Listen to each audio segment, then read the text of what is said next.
सबसे बड़ी चीज ये है कि ये जो कैरेक्टर है भगवान श्री राम का, धरती पे इससे बड़ा कैरेक्टर कुछ बना ही नहीं। अब भगवान का रोल करना ये अपने आप में एक अद्भुत है और ये मेरे जीवन का सौभाग्य है।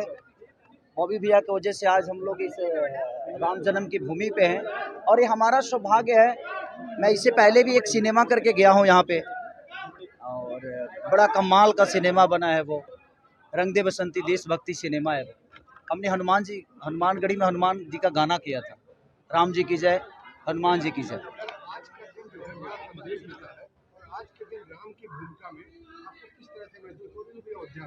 वही तो मैं कह रहा हूँ, मैं जिंदगी में कभी सोचा भी नहीं था कि जिस राम ने हमें जन्म दिया, कभी उनके रोल में हमें खड़ा होना पड़ेगा।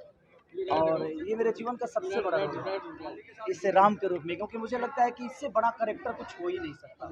जिसने पूरी दुनिया को संवार दिया, उस कैरेक्टर में आज मुझे खड़ा होके मेरे पैर कांप रहे थे कि मैं पता नहीं जिसने मुझे बनाया मैं उसका कैरेक्टर कर पाऊंगा कि नहीं।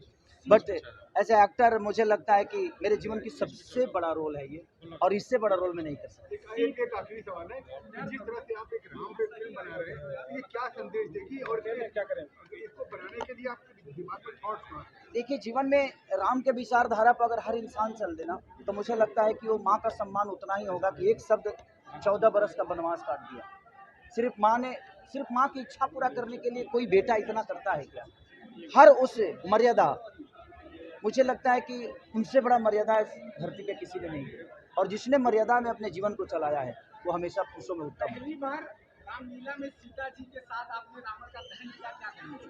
देखिए, मैं भी तो बोल रहा हूँ कि मेरे जीवन का सबसे बड़ा रोल है ये, और ऐसा रोल सबको नसीब नहीं होती है। अरुण गोविल जी को हुआ था क्योंकि हमने उनको ही देखा था, और आज ये मुझे सौभाग्य प्राप्त हुआ, तो बस भगवान राम से ही प्राप्त। जिस सिनेमा हूँ और जिस रोल में हूँ, इस रोल में ऐसे ही प्यार हमको ये बनता भी है कि राम जो है बेसिकली राजा थे और उन्हें राजा के नाम पे अयोध्या में हर जो आम आदमी था उसकी बात सुनी और एक राजा का एक नेता का एक बखूबी फर्क निभाया। तो आज के दिन राजनेताओं को क्या संदेश देना चाहेंगे? देखिए, अगर आप अपने राज्य की भूमिका को समझते हैं तो उससे बड़ा उत्तम कुछ चीज़ होती नहीं है, क्योंकि राज्य का प्रॉब्लम आपकी प्रॉब्लम है, और जो ये आदमी समझ गया, मुझे लगता है कि वो राम की तरह जीवन को चला सकता है और उसे भी दुनिया राजा राम की तरह ही प्यार करेगी। बिहार का और यूपी का, अयोध्या का बहुत पुराना रिश्ता है, और सीता सहित और लक्ष्मण सहित आज पहली बार बड़ी मंचन कर रहे हैं, और अयोध्या की रामलीला में इस पे आप क्या? देखिए, मैं सीता के बिना बिहार के बिना यूपी अधूरा है, और यूपी के बिना बिहार अधूरा है। तो कहीं ना कहीं हम दोनों का ससुराल और मैके का रिश्ता है। तो जैसे राम जी का ससुराल हमारे यहाँ है, तो हमारी सीता जी का ससुराल आपके यहाँ है। तो ये तो बड़ी रिश्तेदारी है कि दो धरती के ऐसे इंसान, जो रामायण मुझे लगता है कि ग्रंथ में सबसे ऊपर कहा जाता है रामचरितमानस को, और उस रामचरितमानस को प्रेजेंट करने का बस दो ही जगह है, एक यूपी और एक बिहार।